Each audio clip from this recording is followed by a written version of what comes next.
This talk is titled Don't Cross the Streams. That's a Ghostbusters reference. Battle over the DNS Control-Plane. And so what we're really going to talk about is DOH and DOT, a favorite subject of mine. I happen to work for a DNS company during my day job, but what I'm going to present here has very little to do with my day job. This is something that I personally believe in and have a strong opinion about. I'm going to try to present this as objective as possible, weigh both sides, and then at the end, I'm going to give you my opinion, and then you can feel free to come at me. I'm routinely surprised when I talk to assembled security people how few of them have actually given this a lot of thought. So if you've thought this through, I apologize, I don't mean to insult your intelligence, but it is surprising how a lot of us just like take DNS for granted and are like, oh, DOH, DOT, why should I care? So part of this here is just kind of raise awareness, get the little gears spinning, and then let's have a conversation about it. So we're going to talk about from the aspect of performance, security, network management, and privacy when it comes to DOT versus DOH versus DNS without any encryption. So encrypted resolution services cause as many problems as they solve. That's the hypothesis. We'll see if that holds true. Now, disclaimer number one, because I've gotten accused of that in the past. I work for Farsight. We collect passive DNS. I could care less about what the encryption between your client and the recursor is because we collect data above the recursor. I'll collect above a DOH resolver all day long. So I'm not against DOH or for it. We'll see for that reason. Also, just to be perfectly clear, again, somebody's pointed that out before, we strongly encourage QNAME minimization.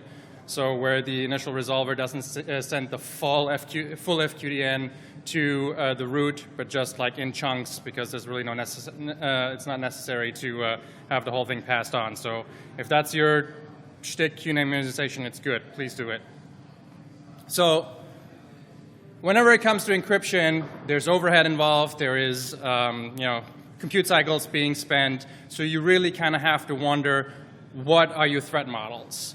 If your threat model is non-existent, then arguably you don't need to encrypt because, again, overhead takes time, et cetera. There's this whole drive to like encrypt all the things. Yeah, it's gotten pretty cheap now because compute power is there and there's a lot of overhead that just wasted cycles, so you can do it. But again, I think from a strictly performance aspect, you need to ask yourself, what is your threat model, and apply encryption where it makes sense, not all the things all the time. So you have the following threat models that are pretty typical here is, I don't trust my ISP. Okay. I don't trust my government. That's probably a little bit more common. I don't trust my employer, roommate, or coffee shop. Depending on who you work for, who you live with, that might be very reasonable to not trust any of them. Now, if you don't trust your employer, that's a different story, but be that as it may. And then there are those of us who don't trust large cloud providers. Yeah. So the following options currently as they exist are DNS-over-TLS, which is RFC 7858. It was first. Then there's DOH-over-HTTPS, which is 8484. Other encrypted resolver options, sort of, that's why there's an asterisk, is to use a VPN. That doesn't technically encrypt your queries from your client, but it goes through an encrypted tunnel bypassing the sort of typical monitoring at the edge of wherever your local network is. And then Tor, which is this whole separate thing, but it also helps with privacy if you do it right. And then there's others, although not DNSSEC. I've had that question before. DNSSEC has to do with security, but it has nothing to do with query privacy. So just a real quick crash course. DOT encrypts the connection between your client and the recursor, which is typically assigned by your ISP, or you possibly run your own. So that encryption between your computer, or that link between your computer and the recursor is encrypted. After that, it does the normal stuff in plain text. DOH, on the other hand, bypasses, in most cases, your local recursor and makes an HTTPS connection to a resolver that is enabled with DOH support and encapsulates the regular DNS query in an HTTP packet, which gets transmitted over TLS to the recursor. There is a sort of hybrid solution where your local provider could choose to offer a recursor that supports DOH. If you use a browser that's opportunistic, there might be some way for that to be communicated, then in your browser uses DOH to your local recursor, and then it goes on from there. So it is possible. It's pretty rare, and most browsers these days will go with some of the big name providers that have gotten up in mixing it up in the playing field there. But it is possible to run a local DOH resolver. So I don't want to just completely ignore that fact. So when it comes to performance, caching near versus far, a local resolver is always going to win. Just the round trip time, even if you're on a super fast network, the closer you are to the recursor, especially if there's caching involved, your response time 99 out of 100 times is going to be much faster. If you have to go out on the internet and deal with congestions and all that kind of stuff, or the server's busy, et cetera, it's going to introduce delay. I don't think that's really distributed. Also, UDP versus TCP. HTTPS obviously uses TCP. Now, DOT also uses TCP because it has to establish a TLS session. So UDP faster, the obvious loss involved, but DNS is pretty robust when it comes to that. So it's probably going to win that race. On the browser versus the system stack, browsers can play games with prefetch to make up for some of the performance gains or losses there. I think that's probably about a toss-up. I haven't run any real-world head-to-head comparison in about a year. Last time I checked, it was reasonably even. But there's a possibility that on the OS stack, you can benefit from additional caching layers, which with DNS-over-HTTPS, you lose out on. We talked about crypto overhead versus plain text is negligible in the current hardware. Unless you use a laptop that's like 15 years old, then that might be an issue. But for the most part, with modern-day computers, crypto isn't really the issue here. Now, a well-designed local caching server that is reasonably well-connected and sees a lot of traffic. If you're the only user, obviously there's not going to be a whole lot of caching unless, the site that you use every day. But in a reasonably diverse network with most medium to large-sized ISPs, that's going to be the case. With having a caching resolver, it will act much faster for you because it doesn't need to constantly fetch new FQDNs into the cache. So in a cloud-based DOH situation, if you ever reach critical mass there with billions of users, you start taking advantage from caching there too, because obviously they cache as well. But for right now, I think depending on what your infrastructure is and how big the groups of people is that you share your local recursor with, the caching is probably going to win that race. Now, from a security aspect, if you care strongly about your privacy, so I'm kind of commingling security and privacy here a little bit, but they kind of go hand in hand here. If you care strongly about that, you definitely want to encrypt things, which is why I think DOT is a great idea, having your query that otherwise goes in plain text from your client to the resolver not be able to be sniffable. If you're on shared Wi-Fi with a shared password, somebody else can see what queries you make.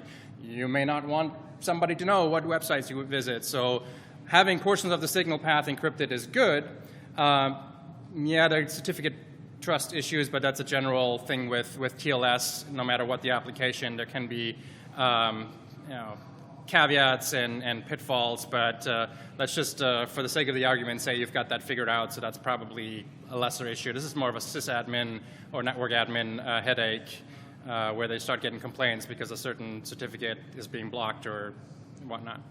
Now, alternative channels from a security standpoint, you will always have greater privacy if you use a VPN to connect to some random point on the internet versus trying to have any sort of local query encryption to either your local resolver or somewhere else. Now, of course, you have to, at that point, trust your VPN provider, which is a whole different story. There's a lot of scams out there or a lot of people that just want to harvest your data anyway.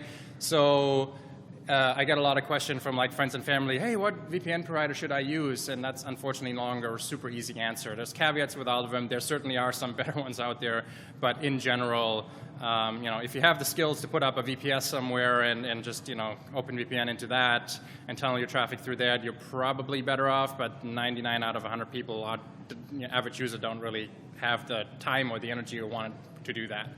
But a VPN, because it encapsulates all your traffic, including queries, including making connections to websites, et cetera, you're going to be better off than just focusing on the encryption on the DNS path.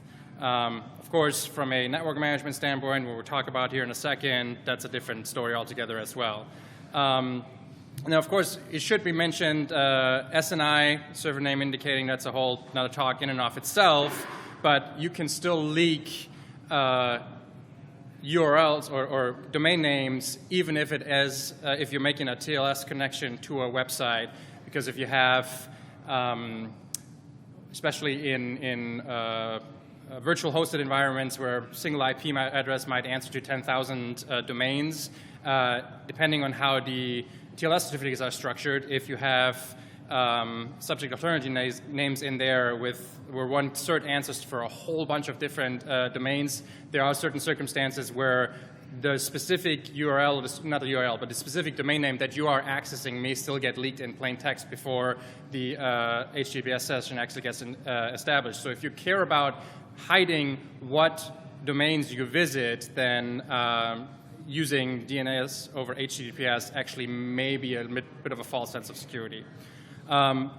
When DOH first sort of came out and was talked about, I heard a lot of chatter about, oh, this will be great for dissidents because when they use VPNs, that's easily discoverable, but they're just going to use DOH and the government won't be able to track them. I strongly would recommend not to tell any dissident, use DOH and you'll be safe. Because I certainly wouldn't want to be responsible for somebody getting discovered by their government because, oh, guess what, deep packet inspection, TLS interception, all of those things still are into play as with any other HTTPS connection. And because of the SNI issue, it is not reliably guaranteed that it actually will fully obfuscate which URLs or which domains you visit. Tor, from a security standpoint, probably does a reasonable, good job, or from a privacy aspect, to obfuscate where you're coming from, but it has other issues because, you access a site, it comes from a Tor exit node, but anything that you transmit over that from the exit node on is still interceptable, and depending on, again, what your threat model is, that may not be sufficient. From a network management aspect, so I used to work for an R1 university for many, many years. And we had a network of about 500,000 hosts with multiple, 100 gig connections into command internet, and no perimeter, like wide open, doing business on the internet. So network management became, or still is, a big challenge, and a lot of ways to save users from themselves is to do things at the DNS layer, intercept queries to bad sites, black hole them, redirect them to, hey, you really want to click on this? Seems like a bad idea, that sort of thing. With the advent of DOH, theoretically that is all off the table because now browsers, depending on what browser you use, may just helpfully opt you in without asking you that it's going to switch your queries over DOH.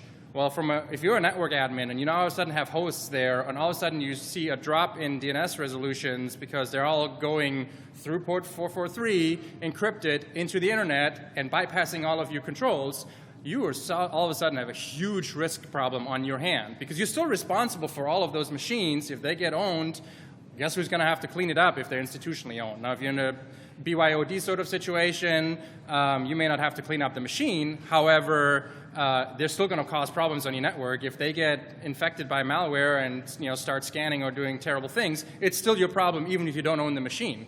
So if you, through DHCP, force people onto a resolver that a recursor that you control, you have a fair amount of control there. Now, can people set their own recursors and switch it to 8.8.8 even over standard DNS? Absolutely they can. But again, you're dealing with sort of the lowest common denominator. Most people will just accept whatever the DHCP server hands them and won't think twice about it. Now, enter browsers that take away that choice by opting them in or not necessarily letting people know. All of that is all of a sudden off the table, which can create a really big problem if you're responsible for securing a network. And for those of you who are like, well, just block it, well, first of all, it's an HTTPS connection. So yes, you could do certain intercepts at the border, but in some environments, that's not really, especially academic, that's not really acceptable. And so also, it would be trivial, I don't think today that has happened, but it would be trivial to commingle a DOH endpoint, the recursor, with, let's say, a search engine endpoint. So if you block one, you block all of it. And that, I mean, as much as you want to, you're not going to be able to block Google on any large network. You know, there will be pitchforks and torches. It's not going to happen. So by design, it is made very difficult, which of course the proponents of DOH say, well, that's what we want, so authoritarian governments can't easily block that. Okay, that's nice, but what about the network that ostensibly I control, where I have a responsibility of what happens on it? If I'm not able to block that easily, then we have a problem. DNS firewalls, compliance, if you operate in a heavily regulated environment, DOH is straight up a nightmare. From a privacy aspect, which is what this is often being billed as, this is the great privacy savior, the great panacea, if you actually dig through on what all is involved, the privacy claim starts to quickly erode. Again, the average user isn't going to understand that, and trying to explain it to them is going to be pointless. If their browser opts them into a certain thing, that's what they're going to use. Getting the communication out there that they need to switch, go into about config and look for a thing called TRR and set it to 5 instead of something else, you've lost them at go into about config. If you have a managed desktop environment where you could possibly push policies, good for you. In a large open environment where BYOD rules, DHCP is probably as good as it's going to get for be able to make those choices for how you want users to use it. Unlinked UDP, which is connectionless versus TCP streams, you can do a fair amount of analysis there. And making session reassembly not as difficult as you would do with UDP. Now, the other thing from a standpoint you really have to think about, so most people here pay our ISP. We have a contractual relationship. There might be terms of service. There might be some sort of uptime guarantee or not. But it is a contractual relationship where we pay money and receive a service. With a free cloud service that most of the prominent DOH operators out there are affiliated with or are a cloud service straight up, you typically don't have a contract with them. Yeah, you can pay some of them for certain services, but the vast majority of people who install, let's just call it out, Firefox, who opts them into DOH, there's no contract with any of these people, so you're using a free service, which also means they can change the terms of use at any time. If they want to harvest all of your data and sell it, they're going to put it somewhere in the fine print, and unless you, A, know about it, read it, have a problem with it, and then opt out, which again, 99% of people will not do, we have a problem. Now, on a lower volume local resolver, if I run my own resolver at home, which I do, there is 5 people in my household, so the query volume for that thing is pretty low, so there's a lot of reaching out to the root servers and that whole thing going on, which of course that beyond the local resolver is not encrypted. There's very, very few secondary servers out there, authoritative servers that actually support DOT. The root servers certainly don't, and arguably they shouldn't, performance, etc. But the point being is that if somebody was at my ISP and said, like, this guy, he's not, using our resolver, what's going on, they could very easily profile what I do on the internet, because those connections are not encrypted. So having a certain amount of user base on a local recursor benefits you because it's easier to hide in the noise. On the other hand, again, a lot of the ISPs make money from the services that people pay to connect to them. So as of yet, there is not really any indication that they harvest a lot of user activity data and then monetize that by selling them to data brokers or aggregators or that kind of stuff. Could that happen? Absolutely. Is there a potential path to that? Yes. To the best of my knowledge, the vast majority of the major ISPs don't do that now for profit. They may collect information certainly for their own advertising purposes, but again, you have a contractual relationship with them. So I think, in my opinion, that's different. That said, now we come to the conclusion, because as you probably have noticed during my previous description, as hard as I try to be objective and present both sides, I clearly feel strongly about this. And I don't like DOH. There, I've said it.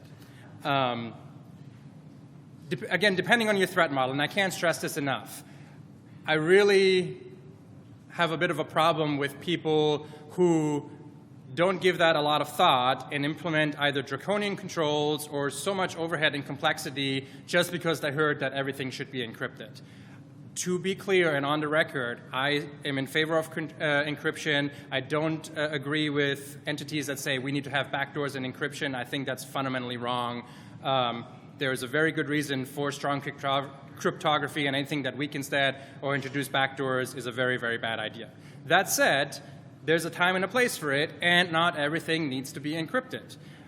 When I get emails from people that have non-confidential, non-sensitive information in there, and they're just default GPG encrypted, it annoys me. And when I have to take out my key, I have to like load it in, like my fob, and load it and do all that stuff, something that could have taken 30 seconds, oh yeah, okay, I'll be there at lunch, great, got it. Now I'm going to have to do like a 2-minute dance to decrypt this information. Why? It's pointless. You're adding more bits to the whole thing, really not necessary. That said, there are good reasons why encryption is important, which is why I want to make that point. However, DOH, in my mind, is not the way to secure or increase privacy in DNS. The reason is that, first of all, it's bolted on. It's taken something that works and has a solution to introduce encryption and puts the whole thing into a whole other thing and shoves it into an HTTP packet. Why? That's a whole other discussion. But in my opinion, just strongly my opinion, the reason that the players that are currently doing DOH at scale and have partnerships with browser, either because they issue their own or write their own browser and publish it, or because they've strong-armed another browser operator and collaborating with them, it's about your information.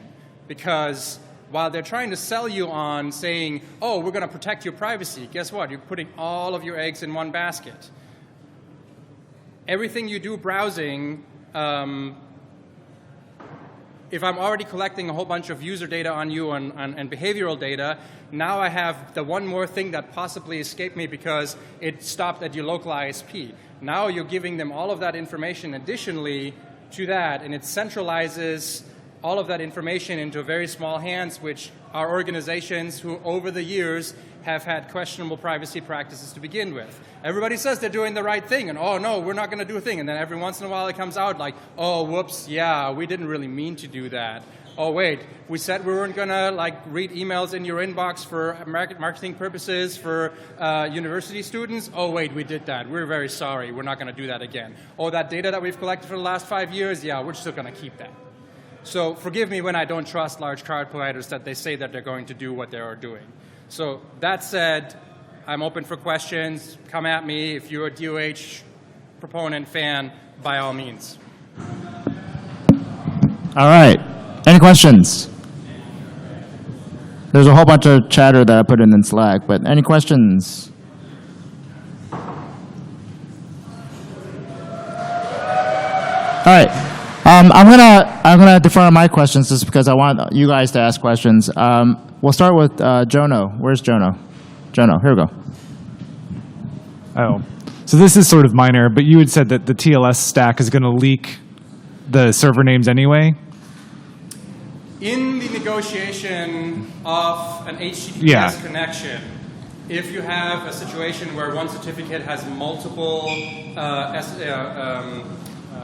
names in it, the negotiation of which name you're actually going to connect to under certain circumstances can happen in plain text. Right. So do you feel better with TLS 1.3 where that can all be encrypted? Yes. SNI they kind of go hand in glove even though they're separate things. QNAME minimization, but yes, TLS 1.3, if that actually gets widely adopted, which the stats on it aren't great, but yes, I definitely would be a proponent of that, and that will address that concern. That was all. If Thanks. and when that happens. Probably right around the same time when we're all on IPv6. So all of our phones are IPv6. So now? Well, mine's still on my phone. All right. So, I really don't like the whole centralization aspect of it. I feel like the internet the internet doesn't really exist anymore because it's 5 companies, and I think that's really bad. But in some cases, I think the one advantage I see to DOH is people with BYOD devices just don't understand how much visibility their employer might have into what happens from their devices. So they get, say, Firefox with DOH enabled, which violates the operating system conventions and all that, but it does protect them a little bit. So would you say that the worst problem with DOH right now, is it the technical aspect, or is it just who runs those DOH servers? That is certainly a big part of it. The major current offerings of DOH are by companies that I personally don't trust. However, I would say there are better ways of doing it. The whole overhead with the HTTP, wrapping a regular DNS query into that, why? So I think having public recursors that do the right thing, offer DOT, encrypt that, I think is a much more elegant way of doing it. Thank you. Okay, I have one question over there. Hold on. I realize this question is kind of sorry. Oh, I'm Zach.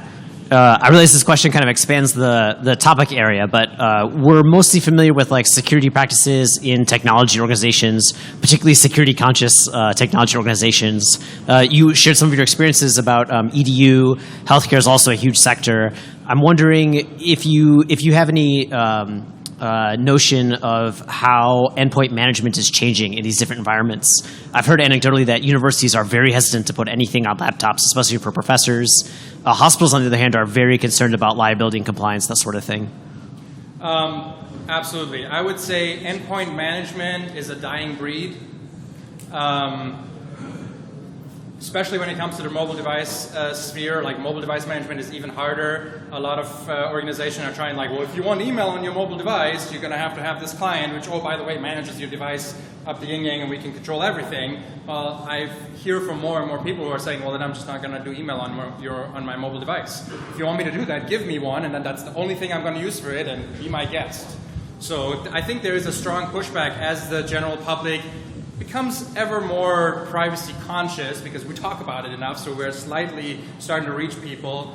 I think mobile device management and mobile endpoint endpoint management, like at laptops, is becoming more and more difficult. It's not going to ever go away. There's still going to be the corporate environments where you're going to get your issue laptop and it's fully locked down. But because we have to recognize that this is happening, universities did BYOD before there was such a thing, because they don't have the funds. Oh, you get your own laptop? Great, we'll hook you up. And I definitely, from my experience, agree that especially professors and certainly students are super duper resistant to have anything on their machine. So in those cases, then, why should it be the responsibility of the university to care? Because they still run the network, and if bad things happen on the network, it becomes their responsibility. What if I just boot the endpoint then? And how are you going to do that if you don't manage it? You're going to blackball their MAC address? Yes. It's not that hard to get around that, right? Well, but then if they had the sophistication to figure out their MAC, how to change their MAC address, then we'd expect them to at least say, hey, or at least they quarantine them, right? Mobile's randomized anyway. Yeah. Yeah, or at least you wall garden them. But I guess my set of questions really tie into, if you do have endpoint management, then how would that be an issue at all? Well, if you have endpoint management, you can ideally disable the browser Right. when doing DOH. If that is the case, okay, great. Okay, so here's a question, because I think one of the questions I asked is the issue really about determining what are the limits of how much privacy engineering we should put in, or is there a fundamental flaw itself with DOH? I think part of your argument is we don't have to encrypt everything. Right. So fundamental to that question or statement is there's a limit like what is that limit? How do you want to determine what that limit is? You've drawn a line somewhere, but Right. that somewhere is not clear. Okay, so I think to specifically answer that question, it comes down to who is the entity that sees all of your queries. And the way it is right now, it's a small handful, you can count them on one hand, operators that do it, and at least part of them don't have the greatest privacy track record. So my objection to that is I don't want my information or my user's information be put in a basket that I know nothing about other than that it's being monetized.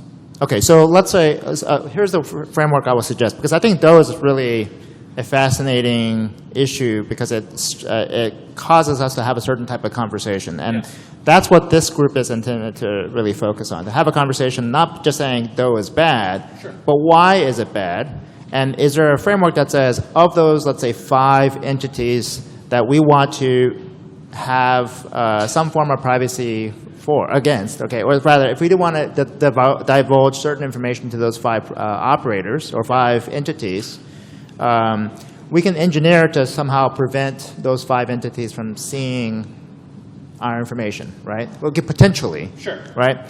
And I guess the part of the framework or question is, if we choose to do, let's say, I'm making this entirely up, but if we choose to do 1 and 3, okay, it really has no effect because 5 will always see it and 5's the bad guy. All right, let's just say. Sure. Okay. But there's some sort of framework that I think you're talking about that you haven't really fully articulated that will help us understand what are the limits of privacy, what are the limits of how much privacy we should try to engineer, because beyond this point, there's really no additional effect.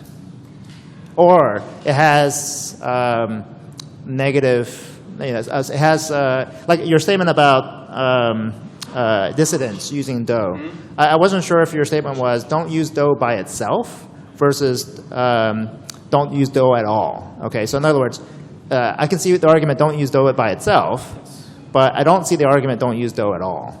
So don't use DOH by itself is certainly the predominant argument, because it was early on hailed as this panacea because it's easy and use this and you'll be fine. That's clearly not the case, and that needs to be clarified out there. The other thing is, though, if you are a dissident and you use DOH in addition to other things, your information still gets collected at one point, and if somebody comes after that entity and steals all that information. But if that one point is like Google, right, then I would generally feel safer that Google has it if I'm a North Korean dissident than if I'm a U.S. dissident, right?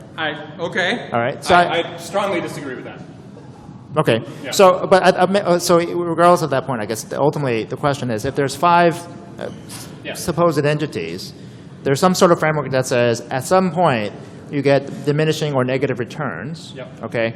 And realistically, maybe there's always some entity in that 5 that will always get your information because, well, there's only so much you can theoretically hide, right? So, I mean, the DOH genie's out of the bottle. We're not getting it back in. So one option potentially would be if there was 100 DOH providers, and you could, for example, set your endpoint to randomize your queries across them, which again, you're diversifying your queries, and not any one of them has all of it. I think there's a there. Okay. All right. So I wanted to give you a sense of, I prolonged the Q&A there because that's the kind of conversation I think we want to have. For those who are not familiar with the philosophy track, the goal here is to really think beyond just, okay, DOH is a problem, don't use DOH, you think DOH sucks. Okay, well, really, what is the fundamental root issue? And can we dig deeper into those things to then pull out what would happen later on, which is a framework that says, look, when we think about how we engineer privacy going forward, these are the kind of considerations that we want to factor in. And if we can influence the Googles of the world or the providers the DOH providers of the world to say, look, if we want to do this, let's make sure that we have these things in place as well. That could be one of the ways that how this group can be an influence for the community writ large. I mean, for better or worse, we're the experts here, and there's tons of people who will come to us for opinion or say, should we do this or should we do that? And so having some kind of consensus and some kind of framework is absolutely necessary, because then we can actually, in our own organizations, affect change to what we collectively think is the better thing. Okay. All right, Daniel, thanks very much. One other general thought was that after tomorrow, we're going to, I'll take your question in a moment. After tomorrow, middle of the day, if you don't have any further lightning talks, what we're going to do is actually spend time figuring out which of these frameworks do we actually want to spend time working through. So that will be an example. The earlier one that Gadi did in terms of the superbugs and whether or not that's something that we can flesh out, that could be a potential consideration. But we as a group will figure out which ones we're going to tackle, and then take the top 3, 4 of them, and then work on them as a group, further develop them, and then ultimately then present them back to the group. Okay, so that's the goal. All right. So as the presenter, then you would want to try to advocate to say if that framework is something that you would want us to work on, then flesh it out, discuss it in the Slack, and answer the questions in the Slack, by the way. Okay, and let's have follow-up discussions in the Slack channel to basically build consensus around, let's work on this together. Okay? Make sense? All right. One other question. Okay, good. All right, Maggie. Next up we have Maggie. Okay? And